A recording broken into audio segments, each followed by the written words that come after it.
price target on Nvidia at this point, but that was the market leadership until this summer when it broke down. What do we need from it at this point? Well, I mean, Nvidia is still at the center of the entire transformation that's coming with AI, and Nvidia continues to be one of the leading companies. So, from a long-term investor perspective, I think anyone should look at Nvidia's congestion and consolidation as opportunities to add if they don't have exposure. And then I think for anyone else, it's just a time to be patient because, of course, stocks don't just go straight up. Nvidia remains central to the transformation brought by AI and continues to be a leader in the space. Investors are encouraged to view Nvidia's consolidation as an opportunity to add exposure or remain patient, acknowledging that stocks don't climb in a straight line. The recent inclusion of Nvidia in the Dow reflects its growing importance in the tech-driven economy, though history suggests such moves aren't necessarily reasons to buy. The broader market has shown resilience, with the S&P 500 demonstrating strength despite earlier concerns about seasonality. Analysts highlight the potential for industrials and financials to benefit from a soft landing economy and Fed rate cut. Homebuilders also show historical precedent for strong performance in the coming months, driven by pent-up demand and favorable rate conditions. Semiconductors have seen mixed performance, with Nvidia and a few others outperforming, while much of the sector lags behind key technical indicators. Analysts suggest caution in chasing rebounds in this space, highlighting opportunities selectively while remaining mindful of broader market conditions. What's another pick in your portfolio that you would like to leave our viewers with, Tom? Sector or name? Yeah, I think, and Michael's kind of mentioned this, but I think one area that if someone has a lot of tech, I think the thing that sort of has a corollary benefit to a lot of things happening with Fed cutting is industrials and financials. So I think if we're looking at market breadth, I think things like XLF and XLI or regional banks like KRE make a lot of sense because they're going to be meaningful beneficiaries of a soft landing economy with a Fed cutting interest rates.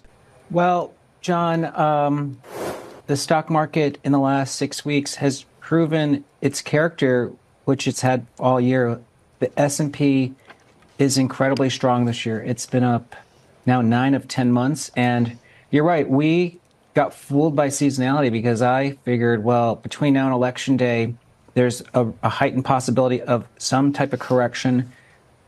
We weren't saying you want to sell stocks. I think it's always a mistake when people panic sell because we, literally in the same paragraph said, but if it does pull back, you want to buy that dip. And I think we're still in that tricky period until after Election Day. But that doesn't mean I think investors should be bearish right now. I think we have a really good fundamental backdrop. I mean, look, if David's view is correct, 3.5% 3.5% Fed funds rate is very supportive of the economy. It's going to really take housing and autos and durables out of a recession, and that should be good for not only earnings growth, but for PE multiples. So to me, all of this, I think, is a pretty good backdrop.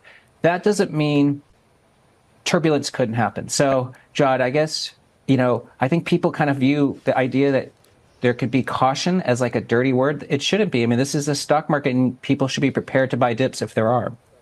Yeah, and we're coming into the 2 weeks of peak earnings season, Tom, to your point. Plus, right behind that, we do have this election. So the next couple of weeks will be ones to watch here for investors. You just mentioned housing, though, Tom, and I do want to get your call on that because you're bullish on the home builders, and you say there's historical precedent for this. I mean, it seems like the Fed chatter would be in that direction. They didn't want people to get too excited about too much in terms of rate cuts. But now that they're there, it seems like they're signaling that they're kind of on a path. Yes, that's right. But the reason we highlighted the trade today is that since 1999, believe it or not, there's a 6-month window when home builders enter a golden 6-month period. It's something we've been writing about at Fundstrat for a better part of a decade, and the trade's worked 12 of the last 15 years. But from October 20th to April 29th, home builders have outperformed the S&P by an average of almost 1,900 basis points. So all of the gains home builders make typically occur those 6 months. I can't explain the seasonality, but the backdrop is better today because the Fed is cutting at a time when there's pent-up demand, and the home builders have actually done a very good job of capital management. So to us, it looks like a trade that should work this year. It does take us to our talk of the tape. the market's next move and whether this rebound really can be trusted. We're all wondering that, of course. So let's ask Tom Lee. He joins us now live. Welcome. It's good to see you. Great to see you, Scott. So I look at your notes today and you suggest the worst is behind us. What makes you think that? Well, I think the thing that we're watching is the VIX spike to 60 on Monday, which is the third highest reading ever. Recently, CNN... It's always amazing to me that people think the same folks that orchestrated a $3 trillion economy are too dumb not to understand the investments that they need to make so that they can create the next $3 trillion in value. Well, I think if someone thinks PEs mark the top of stocks, then people are cautious. But to me, the PE is rising because the U.S. economy and companies survived a stress test, Scott. We had a pandemic. We had global trade stop. We have a huge inflation cycle. The Fed, the fastest rate hikes in history. Let's say four things that just bombarded corporate earnings, and companies are producing record profits. So to me, they survived a stress test that warrants higher multiples. I just don't personally think 20 times for a category leading company is expensive, even 25 times. And, like if we're talking about Nvidia, why I'm not sure the cap should be 30. And so I think that we have this uncomfortableness because PEs are rising, but I think companies have really survived, four cataclysmic stress tests too. I think we want to understand what the ROI is on their spend. They as much as anybody. So we want to know what the spend is. We want to know what the ROI is on the spend. And then you get back to their core consumer business. I mean, their core search, which is obviously on some level this dynamic, which may be getting threatened, but is still expected to kind of grow. I think the street's at 12.4% on consensus, and that the EPS line is supposed to grow roughly 13.5%. It leads you to a place where Google, of all of these names, I think should be the most defensive, though, based upon the multiple relative to itself. And again, at the EPS where the street is, this is a $200 stock if it's trading at 20 times. And that's something I think is interesting. Michael, how has the positioning been like into this very big week of earnings? Bullish pretty much in all of them, actually. Oh, yeah. I mean, well, first of all, look, Nvidia traded, 4.7 million contracts, over 55 million contracts, including index and ETF options today. But calls are outpacing puts in all of these names, and by a considerable amount. I mean, we're talking about probably 2 times as many upside bets being made. And, I think it's more just a skittishness about the fact that the stocks have come so far, Nvidia maybe being the most notable example in this. Because, I mean, I guess what multiple we assign to this depends a little bit on what you think they're going to do. But I'm looking at maybe $4 a share for full year 2025. So that gets us to 35 times, next calendar year. That doesn't seem overly expensive. That's more than 40% year-on-year growth. So that's PEG ratio less than 1. I mean, that's growth at a reasonable price. What about semis? Yeah. We mentioned Nvidia. It's, pushing Apple right there on the top of the market cap chain. It obviously has had an incredible run, but not every stock is in Nvidia in this market. No, how are you judging the semis? This is the one place where I really think you've seen, and this has really been true all spring into the summer, into the fall, where you've seen leadership really fracture or split. We know how good the Nvidia chart is. We know how good Broadcom has been. Where's AMAT? Where's Lam Research? Where's ASML? Where's Samsung? It is, of what is perceived as leadership, I think it's the faultiest of that. It's the weakest under the surface. Only 25% of semis are actually above their 200-day moving average here.